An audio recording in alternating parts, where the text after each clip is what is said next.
রাশিয়ায় আঘাত হানল ৭.৪ মাত্রায় শক্তিশালী ভূমিকম্প। বিস্তারিত ডেস্ক রিপোর্টে। রাশিয়ার কামচাটকা অঞ্চলের পূর্ব উপকূলের কাছাকাছি একটি অঞ্চলে ৭.৪ মাত্রার শক্তিশালী ভূমিকম্প আঘাত করেছে।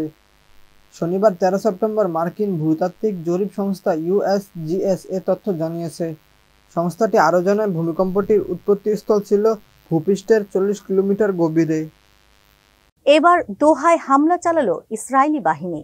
আলোচনা কাতারের সামরিক সক্ষমতা।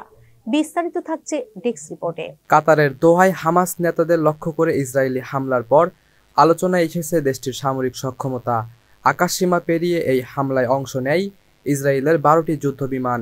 তেল আবিবের ক্ষেপণাস্ত্র হামলার পর কাতারের তরফ থেকে আসেনি পাল্টা পদক্ষেপ। তেল সমৃদ্ধ কাতার আর্থিকভাবে সক্ষম হলেও ইসরায়েলের হামলায় তাদের প্রতিরক্ষার দুর্বলতা ফুটে উঠেছে। নিউজ টিভি বাংলা, সত্যের সাথে আগামীর পথে।